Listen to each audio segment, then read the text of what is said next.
식탁 위의 동의보감.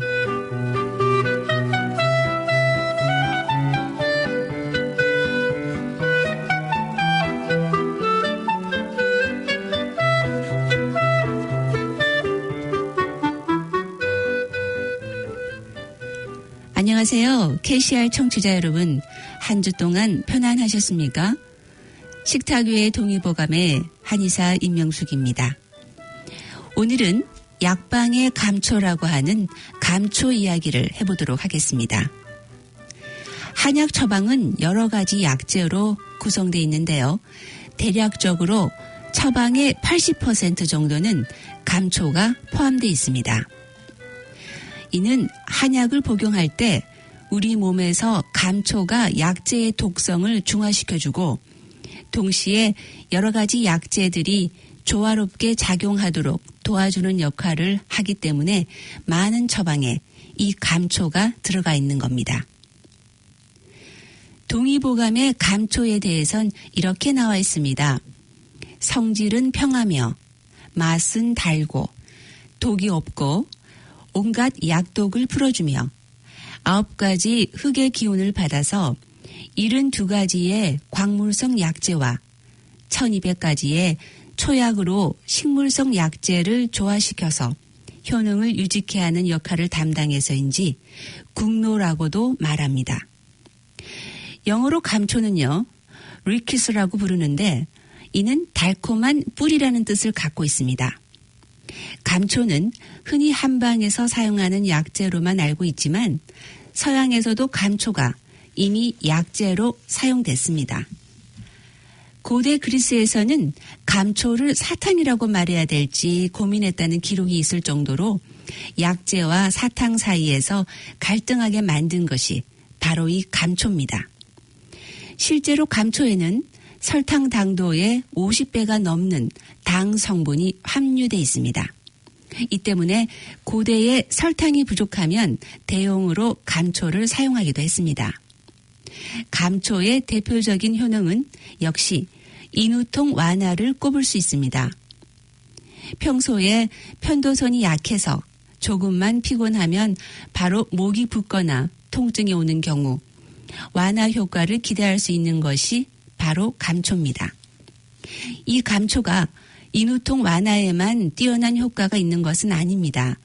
최근 급격하게 다이어트를 많이 하면서 생기는 스트레스로 인해서 변비 증세를 호소하는 여성들이 있습니다.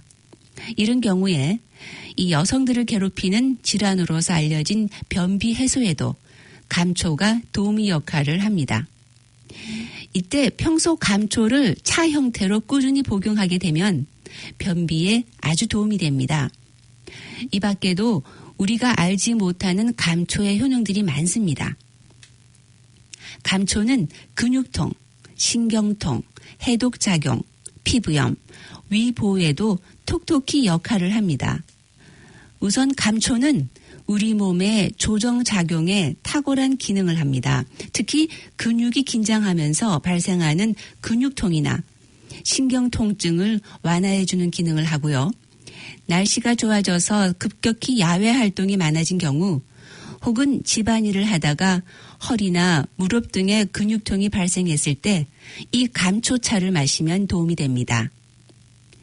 또한 감초는 동맥 경화와 같은 혈관 질환을 개선하는 데 도움을 주는데요. 그 이유는 감초가 우리 몸에 쌓인 콜레스테롤 성분을 낮추는 작용을 발휘하기 때문입니다. 또 간의 긴장을 해소시켜서 간이 제 기능을 발휘할 수 있도록 도와주기도 합니다. 평소 술을 자주 마시거나 피로가 누적된 경우 감초를 적극적으로 섭취하는 것이 건강에 도움이 된다고 하겠습니다. 여러분께서는 식탁 위의 동의보감과 함께하고 계십니다. 잠시 노래 한 곡 듣고 쉬어갑니다. 홍경민의 목소리입니다. 흔들리는 우정. 네, 홍경민의 목소리로 흔들리는 우정 들으셨습니다. 여러분께서는 지금 식탁 위의 동의보감, 오늘은 감초 이야기와 함께하고 계십니다. 누구나 피부에 특히 여성들의 관심사 중에 하나가 바로 피부일 텐데요. 피부 트러블로 고민하는 여성들에게도 감초를 즐겨 먹기를 권합니다. 이 감초는 습진, 주근깨, 여드름, 피부 두드러기와 같은 트러블 증세와 근조증으로 인해서 튼 피부 상태를 개선시켜 줄 수 있습니다. 그리고 요즘 디톡스라고 해서 해독에 대한 관심이 아주 높죠. 바로 이 해독에 감초가 도움이 됩니다. 그것은 감초가 체내에 쌓여져 있던 독소 성분을 배출하는 효능이 있고 뿐만 아니라 약물 중독이나 식중독 등으로 예방하는 효과도 아주 큽니다. 이럴 때 감초를 대추와 함께 먹으면 해독 효과가 더욱 증가할 수 있습니다. 이것뿐만 아닙니다. 감초는 인터페론 유리 작용을 활성화해서 위산을 정상적으로 분비시켜서 소화 기능을 원활하게 하는데 도움을 주는 역할을 합니다. 그 말은 위를 보호한다는 겁니다. 위는 섭취한 음식을 소화시키고 유용한 성분을 각 장기로 보내는 역할을 담당합니다. 그런데 소화 기능이 떨어질 경우에 위산 역류, 만성 소화장애 등과 같은 질환을 앓을 수 있습니다. 이럴 때 위의 기능을 잘 돌아가게 하는 것 역시 이 감초가 할 수 있다는 겁니다. 하지만 감초가 모든 경우에 다 맞는 것은 아닙니다. 만약 감초를 섭취한 후에 손과 발이 힘이 없고 또 미미한 경련이 있다거나 평소에 심장이 약하거나 콩팥이 제 기능이 하지 못하고 있는 경우라면 감초 복용은 삼가하셔야 합니다.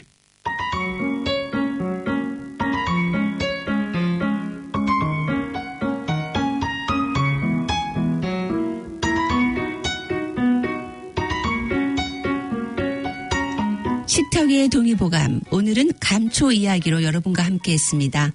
왜 약방에 감초라고 하는지 이제 아시겠죠? 그만큼 많은 역할을 하는 것이 감초입니다. 식탁 위의 동의보감, 전 다음 주 수요일 이 시간에 다시 여러분을 만나러 오겠습니다.